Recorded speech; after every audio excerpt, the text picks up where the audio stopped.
What's up, guys? My name is Adam Walz, and this is Buy the Ugly House. Today, we're going to talk about your future. We're going to talk about how to set yourself up for success. I've got Melissa Hart here, owner and founder of Persnickety Marketing and Company, and this is going to be a lot of fun. What's up, Melissa? Hey, thanks for having me. Yeah. So Melissa is not only the brains behind this entire operation, but somewhat of like your own inspiration for how you were able to conceptualize the entire idea behind this show. Absolutely. Right? Like, Absolutely. It's like I manifested this for you. and I appreciate it. Of course. Thank you. Your genius makes it happen though, right? It's our genius. Oh, okay. I'll Yeah. take Put that. us in a room and man, Please just stop. magic happens.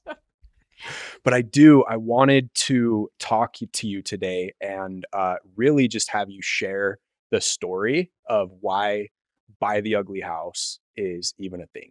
Of course. Of course. So this is kind of fun. Do you want me to just kind of jump right into it? Yeah, Okay. please.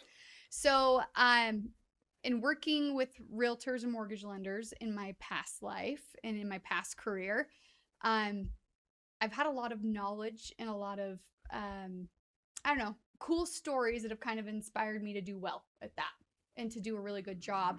So if I kick it back way back to history, my dad's a general contractor my whole life, built houses. I used to go on the job site with him, would go through with him, repair, help, do the cleanup and everything. He always put us to work. Um, and then as I grew older, I kind of like grew to that appreciation of something ugly, right? So my dad was always making ugly things pretty. Like he was taking framework and he was making things beautiful. He's a finished contractor first and foremost. So him and my brother both do beautiful renovation work. And so I'm always like, oh, okay, I may not be able to do it with myself, but I got a guy, right? So where my ugly house story comes into effect is when I was 19 years old, my husband and I, whether it was stupidity or smarts, I think it was smarts now in retrospect. In retrospect. Yeah.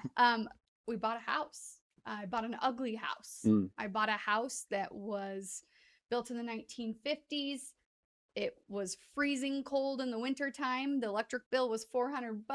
This does sound like one of those big, scary decisions that could go either way, right? Yeah. Sometimes we have to take a leap in life. We do. And I put all my eggs in one basket. And we took and scraped up every dime we had, got some help from the government. Thank you from the government for that $8,000 stimulus. Oh, man. So yeah. we're talking like pre-recession, right? Wow. Yeah. Yeah. And so we got a little bit money down, had some help to get Most that people going. think of stimulus just in COVID terms, but there was a whole other era of that. Before, back in the day, right?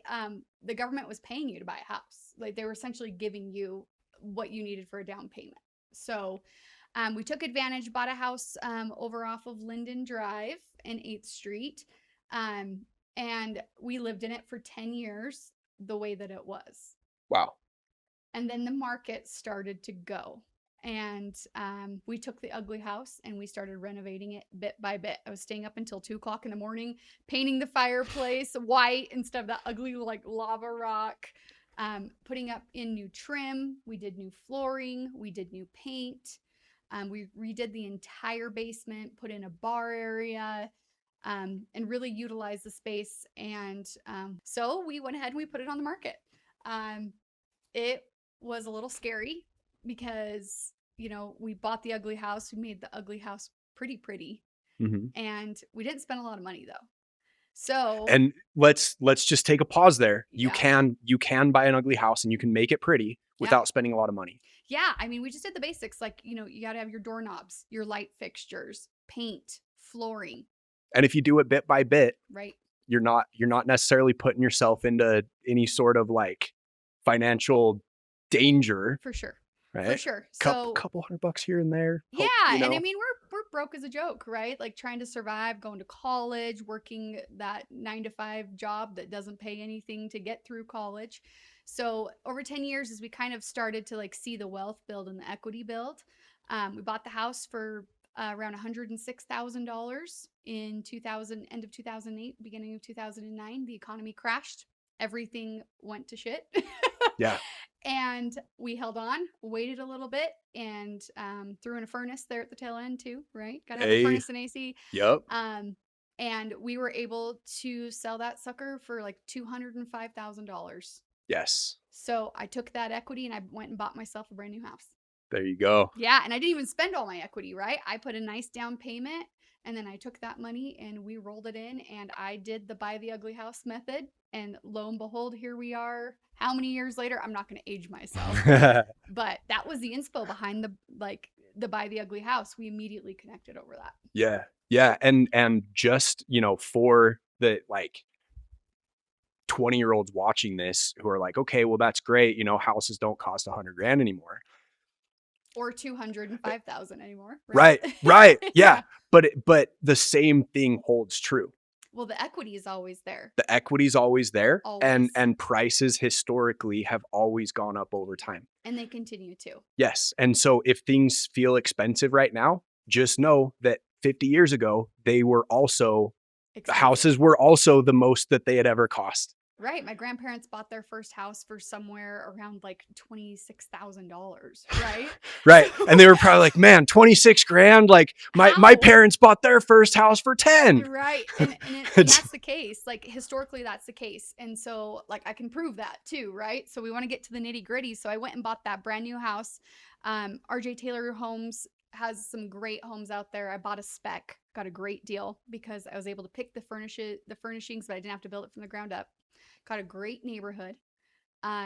We finished our own basement. Again, I used that finished contracting, that general contracting knowledge to save. They wanted $50,000 to finish a basement. That's going right. It's even more now.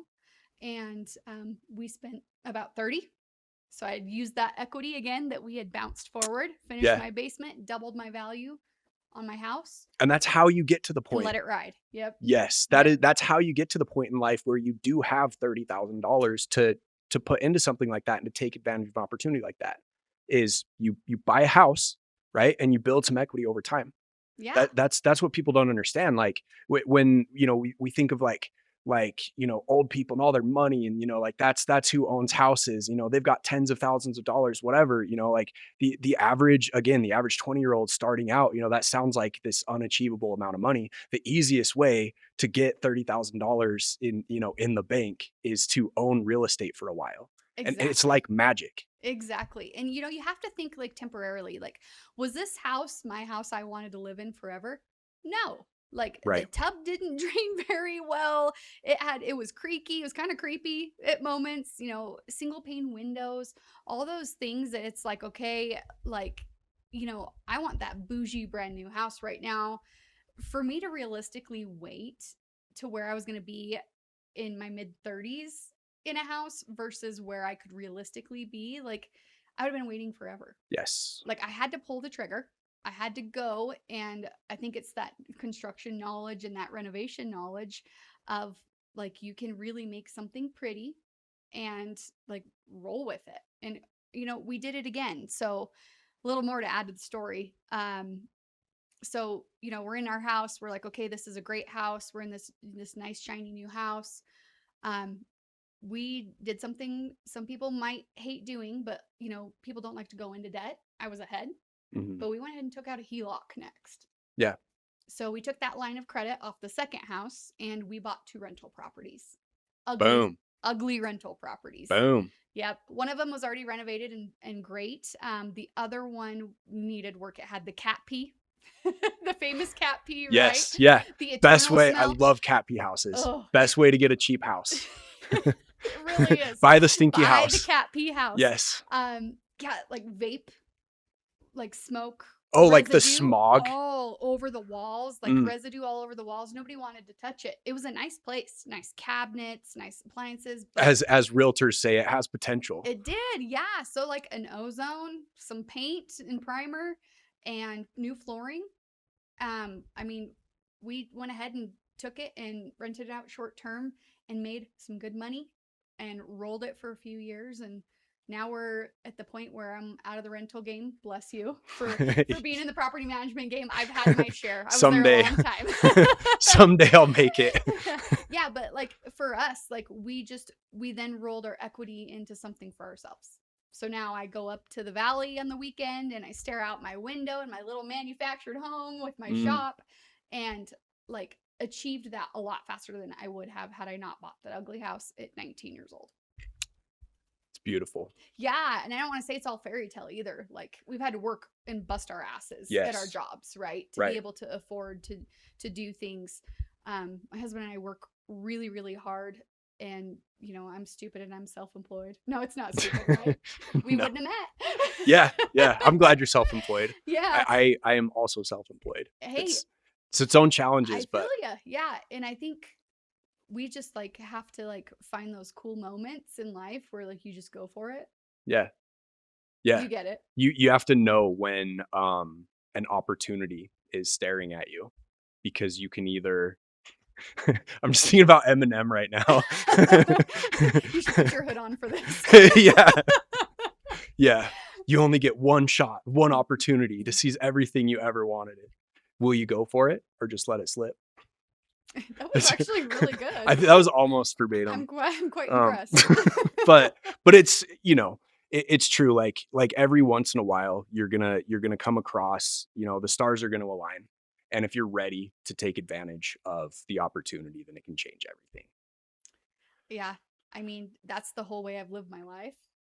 I've got a dreamer set of parents, right? Like being a dreamer was not an option in my household. So, um, kind of focusing that down and like applying it to my skills and to my talents and my abilities.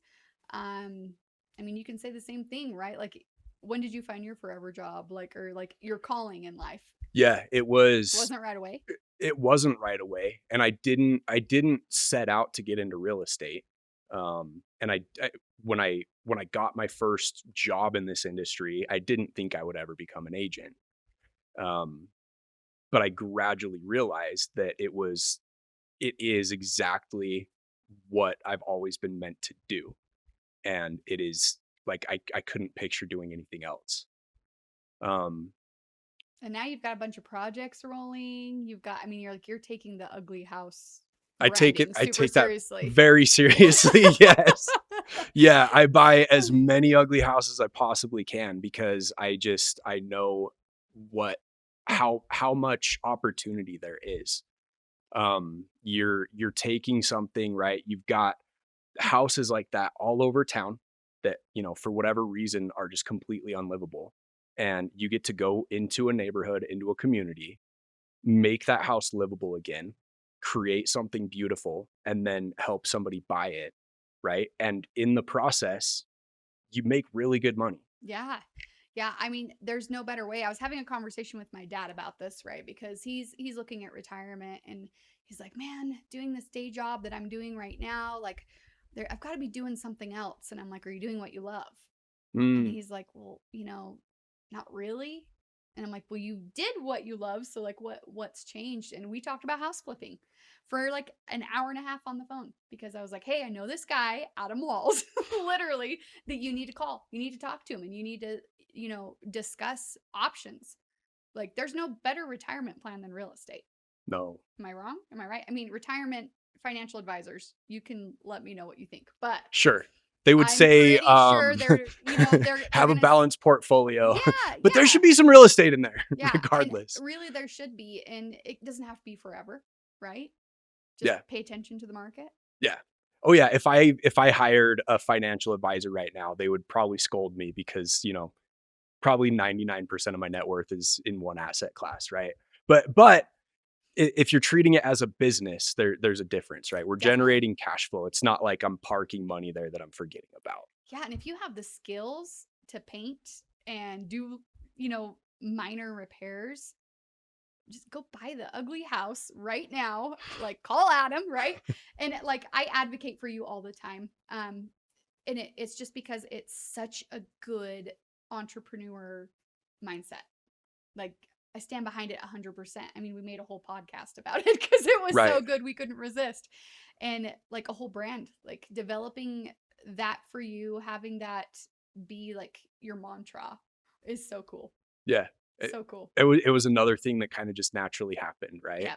Where Um, you know, over the course of several months, you and others were interviewing me, and that one kind of core concept kept coming back because I'm very passionate about helping people become homeowners. Um, I think that there's just so many people right now that could own their own houses that think that they can't, and I want to reach them, right? And Right. and how you do that is you find something that you can get at a discount and you create instant wealth for yourself. And the more people get into a situation where they have financial freedom, like, I mean, the world is a better place. The community improves, like, and I The want to economy be. improves too, right? Yes, yeah. Well, and Yeah. and just like on a personal level, like I want to be surrounded by people that are making things happen, that are investing in themselves, investing in their communities, like becoming successful, right? And Yeah, and me I too. just I just see real estate as such a great relatively simple vehicle to make that happen. Yeah, like I feel about, marketing and social media and branding and everything that we do here, like we feel the same way, right? And isn't it cool like we get to combine that? Yeah, I think it's Like awesome. it's a super unique platform for you to be able to like talk about it. Like not every realtor is in it for the right reasons, and I'm not slamming any realtors We're not out gonna name any there. names here. Not going to name any names cuz like I happen to work with the really good ones. Um we like to attract that type of audience and client, but like as far as taking a method that's a little unorthodox and executing it, like you're doing that, right? Like it's a good plan, a super good business plan. Um, and it's like other realtors could be learning from that too. Hopefully they're not paying attention. Yeah, but even if they are, like there's plenty of ugly houses out there, That's true. right? That's true. Like Yeah. you can't buy them all at one time, but you can buy one and roll it and buy one and roll it or buy a couple. Um, and there's like plenty out there. I think that that's the great thing is it's creating affordable housing, Yes. Yeah. right? That's so important. Yeah. That's something that we're lacking. And again, like, back to the core mission of helping people become homeowners, Yeah. we need to provide affordable housing in order to do that. Yeah, Right? like so a little bit of back history. I was a property manager for 12 years. I rented apartments to people for a living. Mm, I managed maintenance requests and renovation teams and all of those things. And a lot of people in the area, that's how they've gotten to like know me is I was their landlord. And I found myself at like that 12-year mark at that job, like feeling guilty for the rent rates in the area sure. because they were just getting unaffordable. Yeah. So like I And look you're at working with these people one on one. right. And I've been out of the game now in that industry for about I don't know like 7 years or so, maybe a little bit more. And like I do not in any way shape or form like change my opinion like about like get into a house if you can qualify for an apartment. Credit score criteria is 650 and above. You have to make 3 times the amount of rent. You have to have good positive rental history. You can buy a house. That's so true. I was just interviewing a mortgage lender and we were talking about this. It is oftentimes easier to qualify for a mortgage than it is for a lease. Yeah, it is. Y For, 650 versus 580, Yeah, right? You can have a lower credit score and banks are willing to hand you a whole mortgage. it is true. And like people get really intimidated by oh, I can't afford the, $425,000 house or I can't afford a $500,000 Right. house. They're looking at this huge sticker price Yeah, like saying, "I don't have half $1,000,000 you and I don't never have will." to. No, you find a realtor like Adam who is like, "Okay, realistically, meet with a lender, right? Because that's where people go wrong. And be like, okay, this is my budget. Let's be very, very clear that I'm in this till like for the long game. I Yes. want to buy something, live in it for a few years, build my equity, make it look nice over the time. And then I want to literally go from there and buy another one, rent it, use my income for my rental, right? Because that is a thing. We Yeah. have mortgage loan officer clients all over the place, guys. So I learn a lot. Right. But you can usually, like, you can use that income to qualify for your next loan. Yes. Yeah, you can write it off against it. It cancels out some of your DTI. I love nothing more than sitting down with a buyer, with a new client for the first time and mapping out the next like 10, 20, 30 years of their financial future. Because it's not just that initial purchase, it's what are we doing with the initial purchase and what's the goal? What's the exit strategy? Obviously, this isn't going to be your forever home. How do we get you to where you want to go?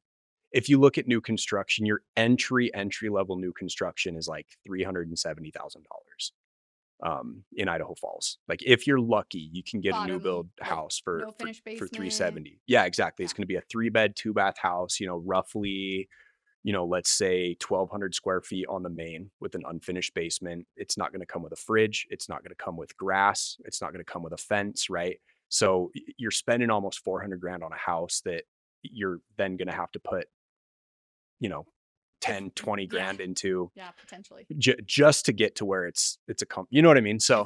So yeah, there's definitely a huge need for, um, yeah, new construction that's not like a tiny little condo, like a Right. box, right? Because that's the other solution, right? You can maybe find a condo for like 250, but you're essentially buying a studio apartment, and that's great too, right? I'm not knocking anybody's business model.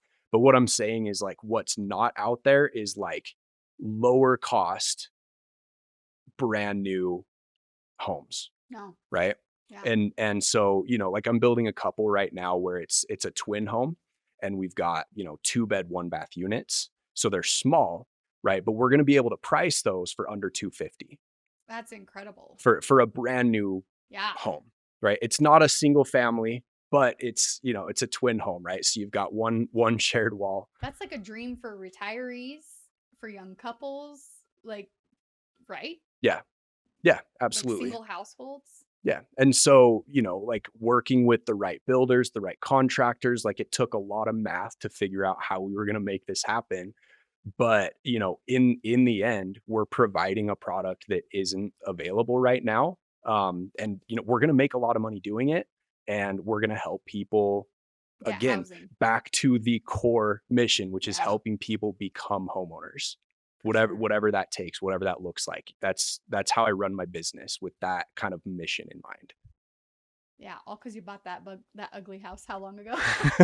Yeah. Well, kind of similar story, right? Like as soon as I How got many married. times should we like start to like take a drink every time I say buy the ugly house? Yeah, yeah. Ugly house bingo. Yeah, so like similar to you, right? For first thing I did when I got married, my wife and I bought a house for 85 grand, in Bel Air here in Idaho Falls, you know, basically bottom of the market, right? Quote unquote worst, whatever property you could buy. And that's where we started our life. COVID happened. We sold it for 150, halfway up, right? If we had just Yeah. waited another Oh year, man. I right? know, same thing. The house that I was in just resold for like 302. Wow. Yeah. Yeah. Right. Yeah. If only. Yeah. And it's not worth it. Exactly. Right. That house that I bought for 85 and sold for 150 is now probably worth about 260 Oh, it today. makes you sick. Right. Yes. And if I still owned it, it would be paid for. I'd have, you know what I mean? Like, Right, but you wouldn't be doing what you're doing. no, exactly. Yeah. Right. Yeah. So I flipped a house. I didn't know that's what I was doing. Right. I didn't have the terminology at the time, but I essentially flipped a house, and in my early 20s had tens of thousands of dollars in liquid cash to use that, To do like, whatever. yeah, exactly, right? And that's something that, like, again, once you get to a place financially where you have, like, a little bit of capital to use, whether you continue to invest in real estate or whether you do any number of other things, pursue a passion, start a business, right? Life is a lot easier when you can write a $10,000 check.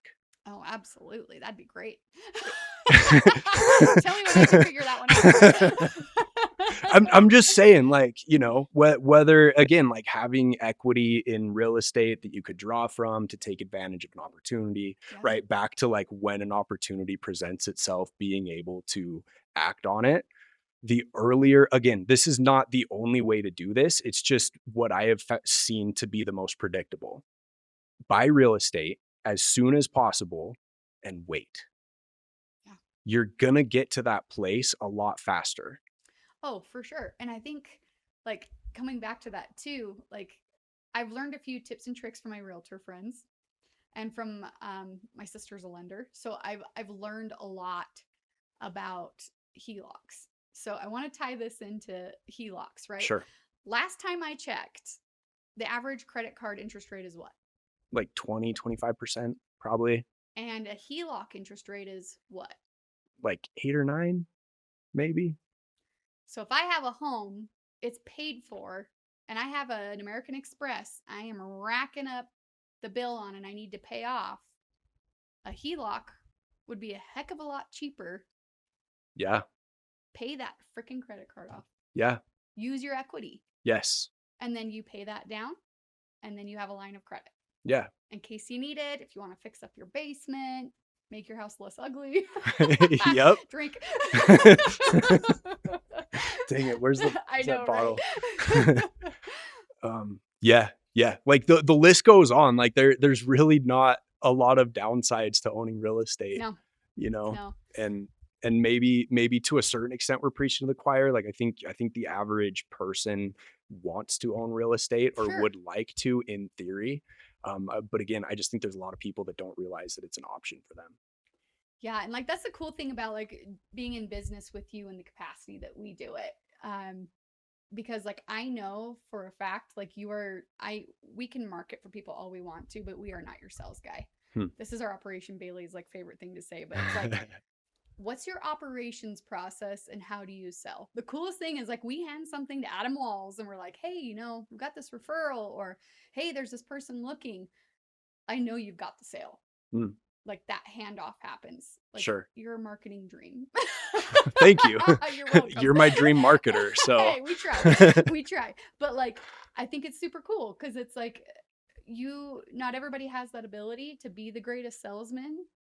So do you think like that ties into people trying to buy a house? They're like, I don't know how to operate this thing, because it's kind of a business when you buy a house, right? It is. It's like you're starting a business. Yeah. You have to look at it as like almost think of it in terms of buying a company, right? Yeah. If you're buying or like, yeah, I mean, it's a cash flowing asset, hopefully, even if you're living in it, right? Yeah. You're going into a lot of debt, almost incomprehensible debt. If you've never, I mean, if you're at a place in your life where you've never had, $10,000 in the bank, now you're borrowing hundreds of thousands of dollars, right? And that's one of it's scary. Yeah. And I think like my generation, I mean, we're in the same generation-ish. I'm old compared to you. We're both millennials. Right.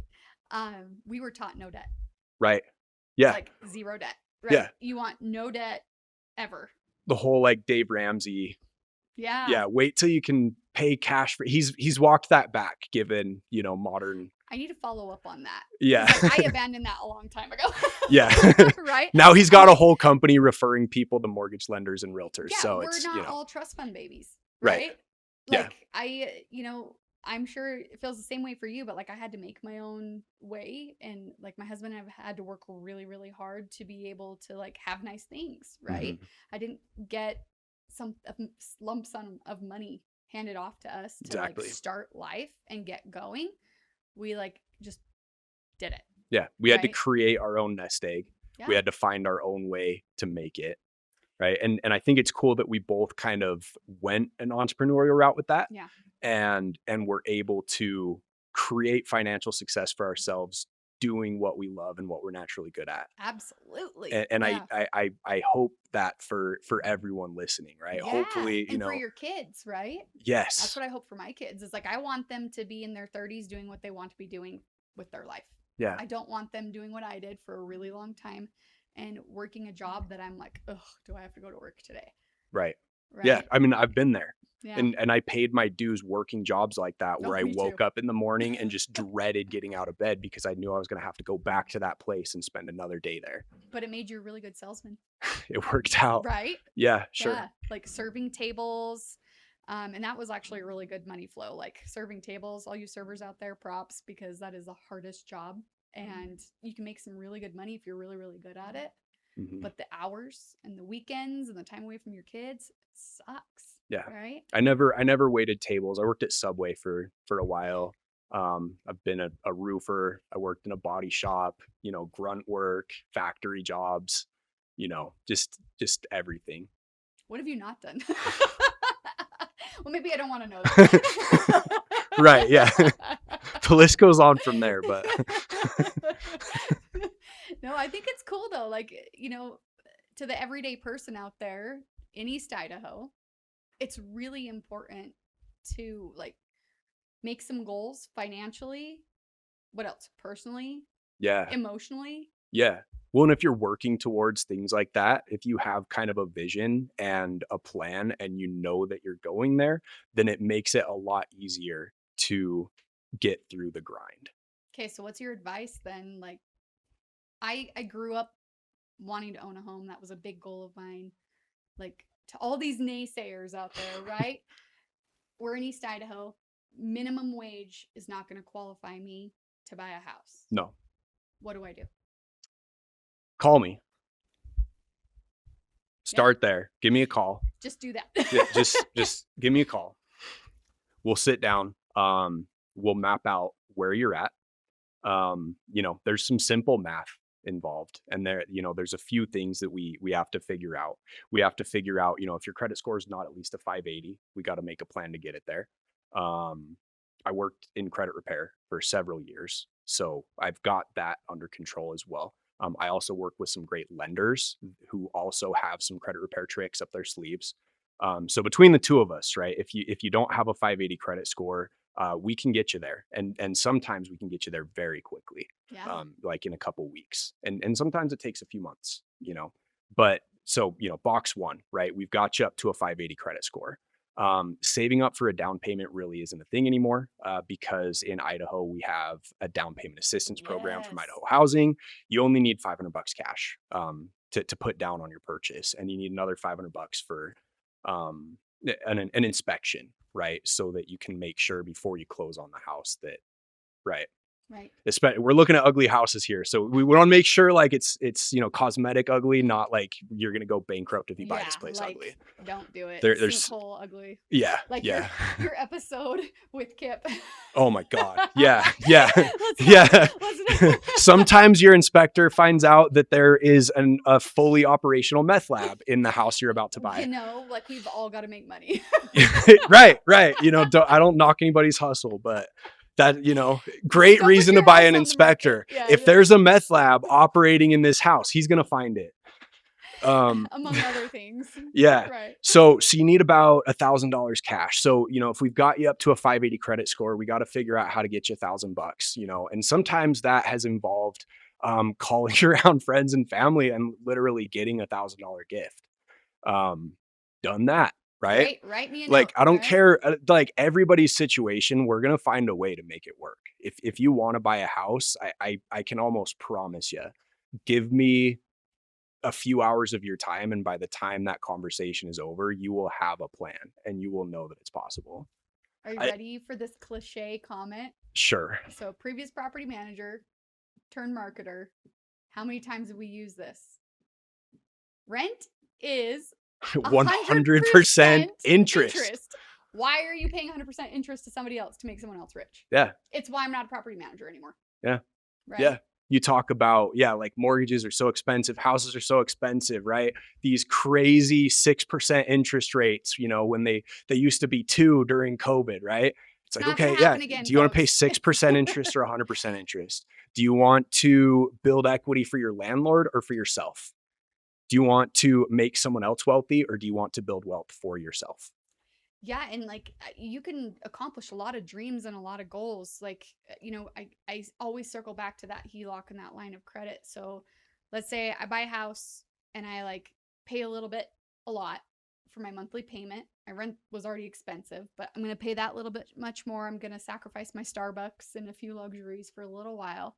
I'm going to build my equity. I'm going to get myself a HELOC and I am going to start my business. There you go. I'm going to go do what I want to do. I'm going to go travel. I'm going to, I'm going to do the things that I want to do and not put it on a credit card. Yeah. Right. Yeah. We have a mutual friend that you introduced me to who is selling a property and cashing out her equity and like retiring. Yes. Yeah. And she's going to be traveling the world doing what she loves. Yep. And all because she owned real estate. Well, and the pressure of working 9 to 5 forever, it goes away. which I mean, I want to get there someday. Sure. Right. Well, and as business owners, we work 9 to 9. Well, the problem It's is there's no 9 to 5 in well, then in we'll our. just start another business. Yeah. Right. Right. Yeah. Oops. Retiring sounds really boring. I know, right? Yeah. Yeah. I'm But, not I there mean, yet. working less sounds great. Not having to work as much. Yeah. Right. Like I'm probably still going to work just as hard, but I'll know I don't have to. And you'll have good people to help you, right? Yes. Yes. Surrounding So if ourselves you do with. take a vacation, you know that they can handle it. I mean, a good team is essential. Yeah. Yeah. Well, I mean, I've watched your team grow and improve over the last, I mean, like Yeah. what you're doing here is so exciting. Well, and we're having a lot of fun doing it. Nobody's cookie cutter. We don't have like one client that's the same. Mm. Everybody is different. So you need that dynamic team, right? And Yeah. like all these different personalities who can. Yeah, we force you to do podcasts. Yeah. Yeah. I mean, we wouldn't She do like makes me that. promote myself.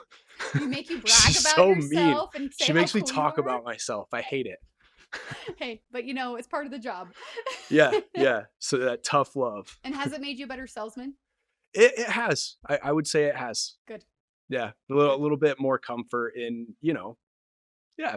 Owning your shit. Yeah. Yeah. You gotta, people have to know how cool you are. And sometimes you have to tell them. Yeah, for sure. And you know, there's a balance. Like you don't ever want to be braggy, but like if you work hard, like damn straight, you should be able to talk about your success. Because if you surround yourself with the right people, coming back to your mantra of like, I want to surround myself with the friends and the family and the people who support me. I support them. We're all successful and we all work hard and we all play hard.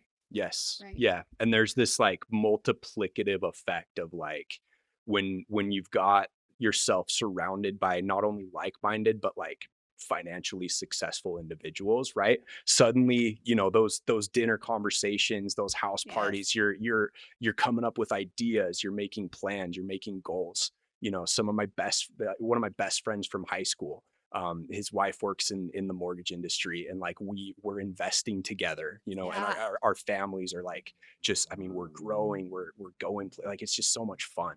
Well, and then It's you're so creating exciting. that generational wealth, right? Like that's my goal. Like I want to create something that like someday, like maybe my kids are going to want to pick up a video camera or Sure. do something creative and in some capacity, hopefully like, take over something that is always going to be relevant. Sure. Marketing and real estate are always going to be relevant. Yeah. There's strategy behind that a little bit, but it also happens to be what I'm really good at and you're really good at. Right? Yes. And they're both fundamentally human industries. Working with humans is a must. Yeah. Oh yeah. Right. Like there's a lot of jobs that won't exist 10 years from now, but the ability to, work with people. I mean, hopefully there'll always be people. I know AI can't take over for us, right? We'll see. We'll see. I'm gonna, man, that's funny. I was Fun raised. topic, right? Yeah. No. I don't know how personal we want to get here, but I was definitely raised in a household where like, we were always kind of worried about like the end of the world and like, whatever, right?